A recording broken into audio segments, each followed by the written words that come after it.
Hi, my name is Lucas Seijo, and I am a senior scholar within the Oaks Leadership Scholars Program.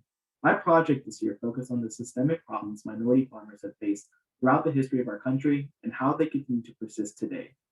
Between 1920 and 1997, the number of Black farmers in the United States declined by 98%, and in 2017, there were only 2,099 Black farmers in North Carolina.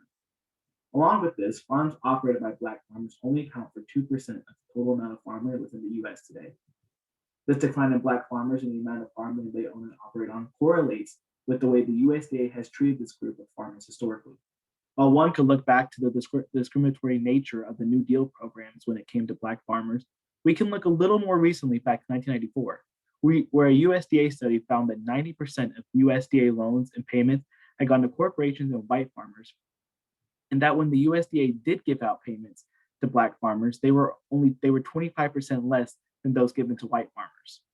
This newfound information did not stop the discrimination Black farmers face from the USDA as it has continued to today. As between 2001 and 2008, Black farmers only received 0.87% of all USDA loans. And between 2009 and 2016, they only received 0.80%. More recently, 99.4% of the $8.5 billion appropriated to help farmers during the China trade war of 2018 went to white farmers. It was also found that 66% of all microloans for socially disadvantaged farmers were going to white male farmers instead of the minority groups they were intended for.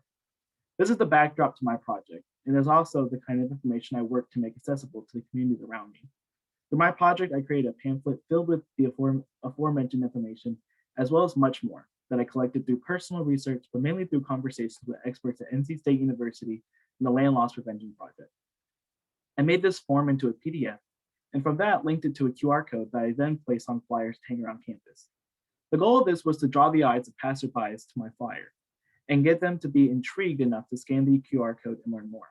Between myself and one volunteer, 500 flyers were hung around the campus at NC State, all on Wednesday, March 24th, and since then, my informational pamphlet has been viewed over 200 times. Along with this, I was also able to spread information and build a coalition by working with Tuesdays with Tillis, a local advocacy group that works to hold our senator responsible to his constituents. They were gracious enough to let me share my project at one of their weekly meetings, as well as share my information pamphlet with members of the group. All this work was done to spread awareness about the way Black and minority farmers have been treated historically and to garner support from within my local community for the Justice for Black Farmers Act, a bill introduced by Senator Cory Booker that would work to make agriculture more equitable through the implementation and funding of different projects. Please, if you wish to support my project, either email me at my email below to get more information, or scan the QR code in the bottom corner to learn more about what has happened and what you can do to help. Thank you.